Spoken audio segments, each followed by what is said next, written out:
Conservation Center. How are you doing today? Good? Awesome. Well, today my team and I are going to be free flying some of our birds of prey for you guys, specifically some of our raptors, so you guys can get a nice close view of these birds, see how absolutely beautiful they are, and also see some of their amazing hunting tactics. So the first bird that's going to be coming out for us today is actually going to be coming from the back of the field. 2, 1, fly! And look to the back of the field. Here she comes, and we'll see if she can make the catch here. And she's got it. We can give her a round of applause for that, everyone. Now, Pippi here is one of our red-tailed hawks, and you guys may be wondering, where is that iconic rusty red tail that these birds typically have? Now, Pippi is a juvenile, and these red-tailed hawks don't actually get this coloration until they're about 3 to 4 years old. Now, these are one of the most common hawk species found here in North America, so chances are you guys have probably seen them before, maybe soaring over a farmer's field or sitting on a telephone wire. Now, these birds are what is known as sit and wait predators, which means that they will sit and they will wait on telephone wires or phone poles for the perfect opportunity when some of their ground prey scurries out in front of them so they can dip down and grab some of that and get a nice meal. Now, as I said, the focus of our show today is going to be mainly on raptors, and you guys may be wondering what a raptor actually is. Now, a raptor is a special subclass of birds of prey, and they're characterized by their super sharp talons, their sharp beaks, and their really strong feet with which they live. Now, this includes eagles, falcons, hawks, as we just saw with Pippi, as well as the next bird that's coming out, which is an owl.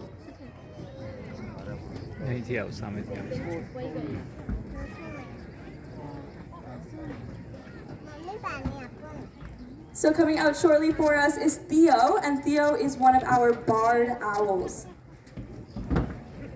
Now when Theo does decide to fly out, here he comes. I want you guys to notice just how close down to the ground he flies.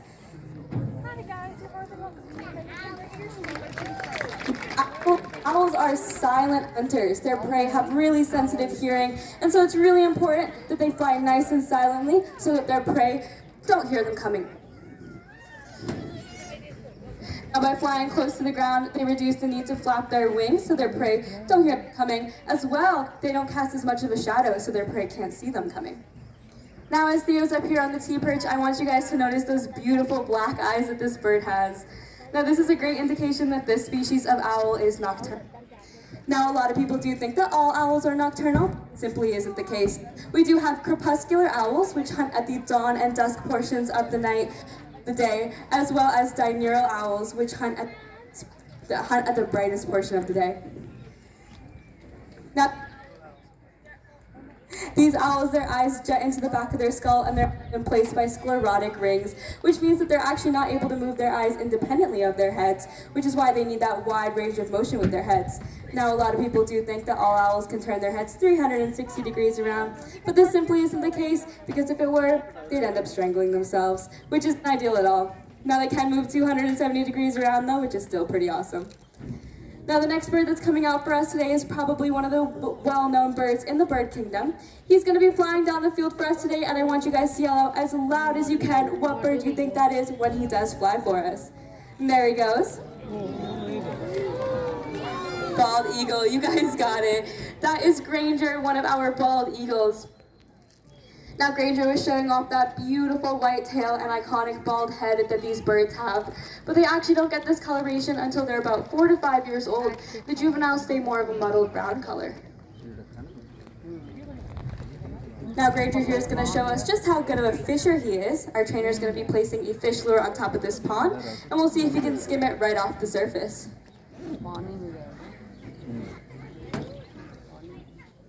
And he's got it. We can give him a round of applause for that, everyone.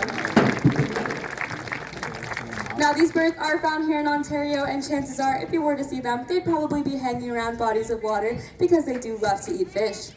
Now, they actually have specialized scaling on the bottom of their feet, which helps them grip onto that super slippery fish.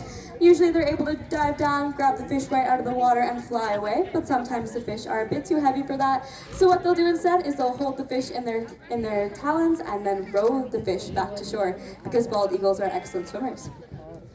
Now, many of you may not be familiar with the very sad past that these eagles have unfortunately had. In the 1960s and the 70s, there was a pesticide introduced into the environment called DDT. Now, this pesticide didn't directly harm the birds, but what it did do was inhibit their ability to uptake calcium. Now, we all know calcium is really important for us for keeping nice and strong bones, but for birds, it's really important for producing strong eggshells.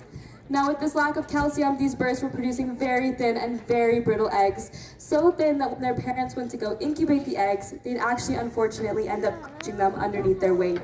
Now, with no new babies to replace the older and dying generations, these birds did see quite a large decline in their population sizes. But thankfully, scientists realized that DDT was the cause of the problem, and it was banned in North America.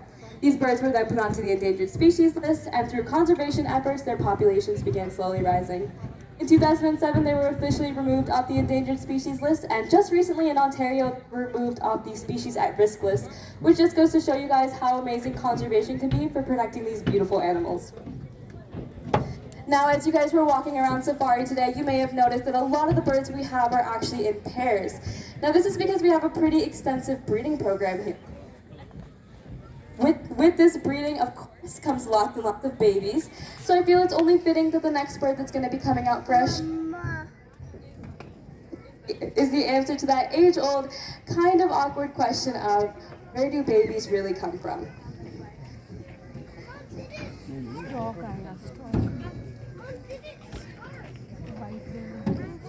Here he comes.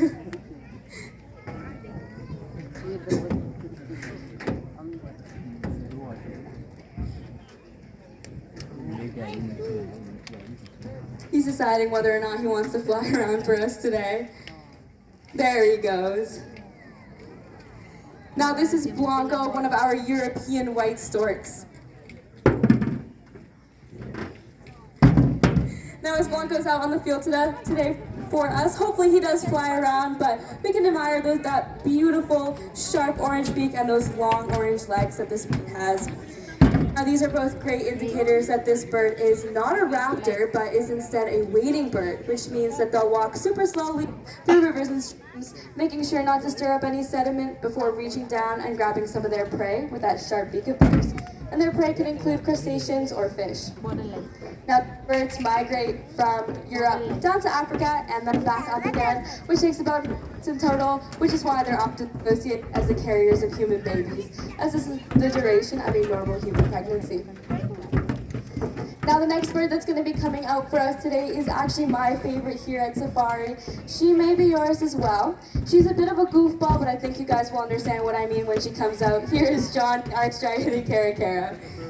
Now, the first thing you may notice about Johnny, she's a bit of a tripping hazard. This bird is really comfortable on the ground. But no need to worry, this is actually totally normal for these birds. They're found on the Falkland Islands, or just off the coast of South America. And they're really good scavengers, as Johnny just showed us by flipping over that flower pot.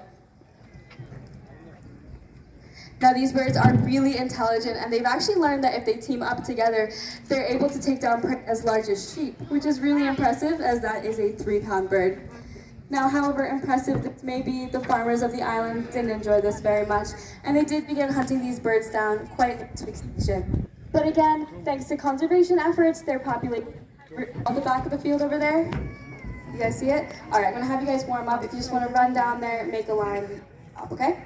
Go ahead.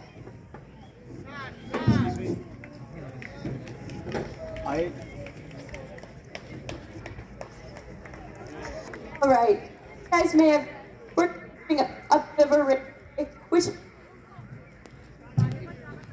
we're gonna be doing a bit of a race, which may seem a little bit silly, but coming out from your left is our pair of black vultures, Murphy and Kirby.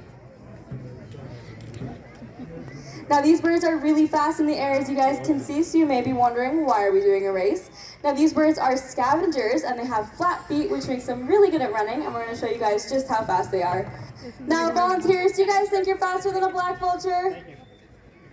Alright.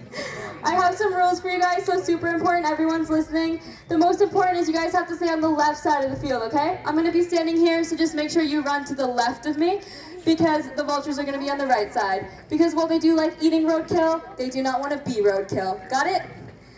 You guys are going to be running back to the gate that I just let you in at, and just make sure you run as fast as you can without tripping. Make sense? All right, audience, do we have any support for our brave volunteers? And how about for the vultures? Awesome. I'm going to need you guys to hear as loud as you can for your team. Volunteers, are you guys ready?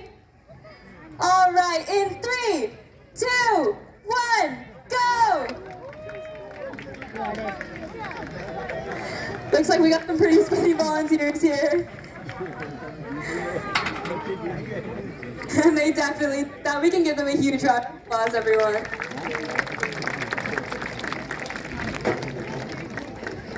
You guys can all go home to your friends and families that you're officially faster than a black vulture.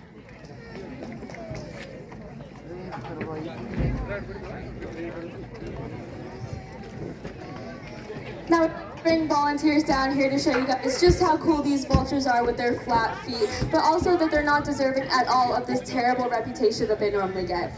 Now, here in Ontario, we do have our native turkey vultures, and chances are you guys have probably seen them on the side of the road